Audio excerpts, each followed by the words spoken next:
गेल्या काही दिवसांपासून आरक्षणाच्या प्रश्नानं पुन्हा एकदा डोकं वर काढलंय। पण एबीपी माझाच्या कार्यक्रमात काँग्रेसचे ज्येष्ठ नेते विलासराव देशमुख यांनी 10 वर्षांपूर्वी एक भाषण केलं होतं। ते भाषण आजही विचार प्रवर्तक आणि दिशादर्शक आहे।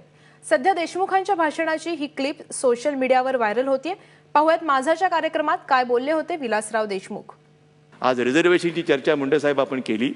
पुण्या समाजाला द्यावं देऊ नये आणि याबद्दल आपला विरोध नाही आहे, परंतु जेव्हा एक जातीनिहाय रिझर्वेशन देण्याचा जेव्हा प्रश्न येतो तेव्हा हा संघर्ष हा सतत भविष्यामध्ये सुद्धा राहणारच। आणि म्हणून आर्थिक निकषावर आधारित जर आपण सर्वांना सवलती देण्याचा जर विचार जर केला तर मग लोक आपली स्वतःची जात शोधण्याचा प्रयत्न करणार नाहीत। आज प्रत्येकजण या शोधामध्ये आहे की माझी जात कुठली आणि मग मला त्याच्यातनं सवलत कशी मिळेल।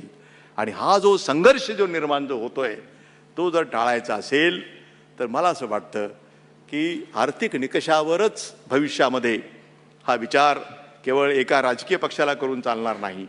त्याच्यासाठी काही राष्ट्रीय जी पक्ष आहेत त्यांच्यामध्ये एक मतैक्य आपल्याला जर निर्माण करता आले, कॉन्शन्सस जर आम्हाला निर्माण करता आला तर भविष्यामधले संघर्ष हे आम्हाला निश्चितपणानं टाळता येतील।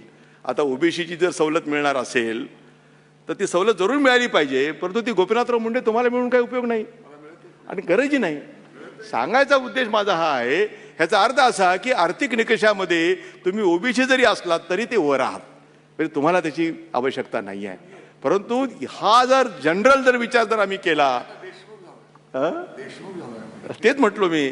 आणि म्हणून आणि सगळे देशमुख काही तुमच्या आमच्यासारखे नाही आहेत।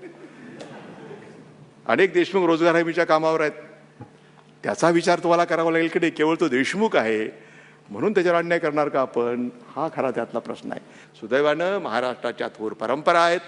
महाराष्ट्राची लिडरशिप मध्ये कुठल्याही पक्षाची असेल त्या लिडरशिपने सुद्धा महाराष्ट्र म्हणूनच विचार केलेला आहे। संकुचित विचार कधीही कुठल्या महाराष्ट्रातल्या राजकीय नेतृत्वाने केलेला नाही आहे। आणि म्हणून आज जे 4 प्रमुख पक्षाचे लोक आज इथं व्यासपीठावर आहेत आणि मला असं वाटतं की 2020 पर्यंत हीच माणसं तुम्हाला महाराष्ट्राच्या जडणघडणीमध्ये निश्चितपणाने दिसणार आहेत। अर्थात मुंडे साहेब यांनी स्वप्न पाहावेत महाराष्ट्राचे, पूर्ण करण्याचं काम आम्ही करू।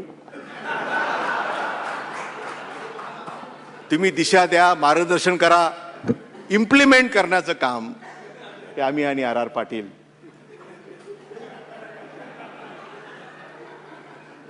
हे आम्हीच करणार।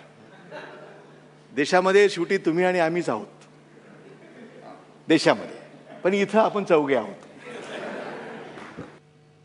तर विलासराव देशमुख यांचं 10 वर्षांपूर्वीचं हे भाषण आजच्या परिस्थितीत आजच्या काळात सुद्धा तितकंच महत्त्वाचं ठरतं, दिशादर्शक ठरतं।